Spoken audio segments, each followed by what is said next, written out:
عشان تطلع نتيجة مظبوطة من معملك 100% لازم يتوفر فيك شرطين. الشرط الأول ال reliability، يعني المصداقية الكاملة. الشرط التاني ال accuracy، يعني الدقة الكاملة في التحاليل. عشان أطبق الاتنين دول لازم تمشي على ستاندرد بروديوسر، نظام عالمي يكون موحد.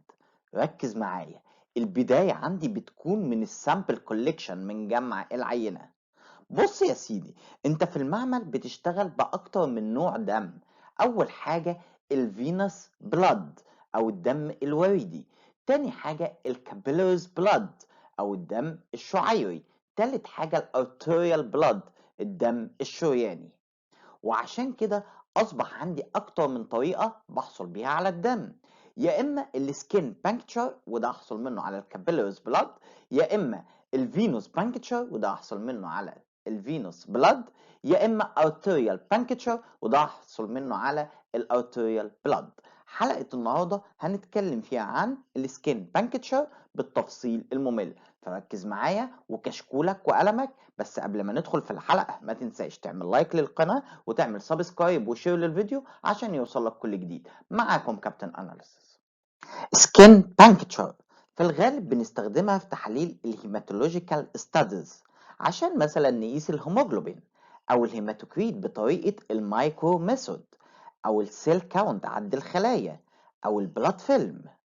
طب امتى بستخدم السكين بانكتشر؟ قالك في حالات السمول تشيلدرن والانفانت، الاطفال اللي لسه مولوده، وكمان لما بحتاج سمول اماونت اوف بلاد، كميه قليله من الدم. الدم اللي هيطلع من السكين بانكتشر بنسميه كابيلاري بلاد، الدم الشعيري. ركز معايا في الصورة دي، هتلاقي فيها arterial يعني شريان، وفين يعني وريد، هيتقابلوا مع بعض عند الكابيلرز الشعيرات الدموية. يبقى أنا لما هسحب دم من الكابيلرز من الشعيرات الدموية هيكون عبارة عن ميكتشر، خليط ما بين الدم اللي من الفينوس ومن الارتيريال ومعاه شوية من التيشو فلويد. ركز معايا ازاي هعمل سكين بانكتشر. قالك بص يا سيدي، ادي كف الايد قدامك اهو. هتيجي عند الميدل فينجر، الصباع اللي في النص، وبعد كده تبدأ تشك المريض يا اما من الجنب اليمين او الجنب الشمال بتاع الميدل فينجر، ما تشكوش من النص. طيب لو عندي طفل اقل من 3 شهور، قالك ركز بقى معايا، هتيجي عند الهيل عند كعب الرجل وتبدأ تشكه برضه يا اما من الجنب الايمن يا اما من الجنب الايسر. طب ليه ما بشكوش من النص؟ قالك لان في عصب بيعدي في المنطقة دي، فلو انت لمسته بالشكاكة اللي هتستخدمها انت هتعمل مشكلة كبيرة جدا. لو مش عاوز تشكه في الهيل في كعب الرجل، شكه من صبع القدم الاكبر. طيب بص بقى، يفضل سحب العينة من الإصبع وليس من القدم. ليه؟ قالك لأن ساعات القدم هيبقى فيها مشكلة في خروج الدم. كمان لا يفضل ان انت تسحب من الايولوب، من شحمة الأذن، لأن الوضع هنا مؤلم جدا جدا جدا. خلاص حددنا المكان اللي هنسحب منه العينة وهو الميدل فينجر. هنجيب الكحول 70% ونعقم الميدل فينجر ده كويس جدا، وبعد كده نسيب الكحول عشان ينشف ويجف، يحصل له دراي. طب ليه؟ قالك اول حاجة لان انت لما تستخدم اللينست والكحول لسه ما جفش هتيجي تشك المريض فهتألمه جدا. تاني حاجة ان اللينست دي هتاخد شوية الكحول معاها وهي داخلة وهتعمل هيموليسيس للعينة، واحنا ممنوع نشتغل التحاليل بعينة فيها هيموليسيس. حلو. بعد ما شكيت المريض لازم تعرف المعلومة دي، ان عمق الشكة لازم يكون حوالي 1.5 مليمتر. طب ليه؟ قالك عشان تقدر تخترق الديرمال سبكوتينيوس. جميل. وبالتالي لما تخترقها المنطقة اللي هتوصل ليها هتكون غزيرة بالدم، هيكون فيها دم كتير. حلو. أول نقطة دم هتطلع عندك بعد الشكة هتمسحها بقطنة معقمة. طب ليه؟ قالك لأن نقطة الدم دي هتكون مختلطة بالتيشو فلويد، وبالتالي هتعمل دايليوت سامبل، هتخفف العينة عندنا.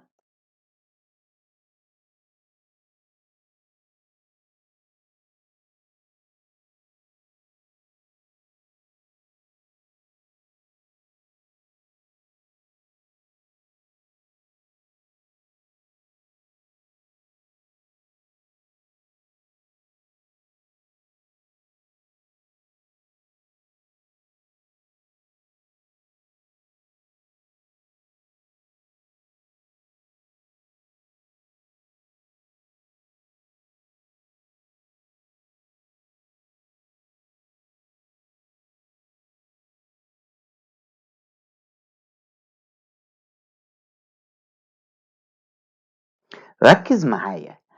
نتيجة السي بي سي اللي هتطلع من الكابيلاريز بلاد هتكون عاملة ازاي؟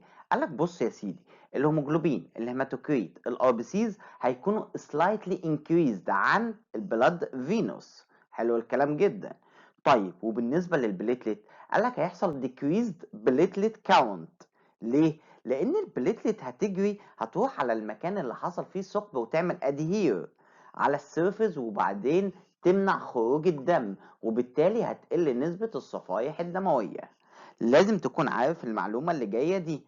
ممنوع تعمل سكين بانكتشر من مكان كولد أو مكان فيه زرق يعني مزرق. حلو، نكمل مع بعض. بعد ما عملت سكين بانكتشر هتفضي العينة كده هبهزرد بطريقة عشوائية في الأنابيب؟ قالك لأ، ده في سيكونس معين هتمشي عليه. بص يا سيدي، الأنبوبة الأولى أنبوبة البلاد جاز، غازات الدم. طب ليه؟ قالك هنا عشان تقلل نسبة اختلاط الدم بالهواء. جميل. طيب الأنبوبة التانية وهي أنبوبة الإيديتا عشان تقلل البليتليت كلامبينج. الأنبوبة التالتة لو عندك أي نوع أنتي كواجلانت تاني هتستخدمه. أما الأنبوبة الرابعة وهي أنبوبة السيرام تيوب. دي كانت حلقة النهاردة في السكين بانكتشر. اتمنى الحلقه تكون مفيده، ولو عجبتك الحلقه ما تنساش تعمل لايك للفيديو وشير للقناه وتسيب لنا تعليق كويس منك. اشوفك على خير في حلقه جديده. كان معكم كابتن اناليز.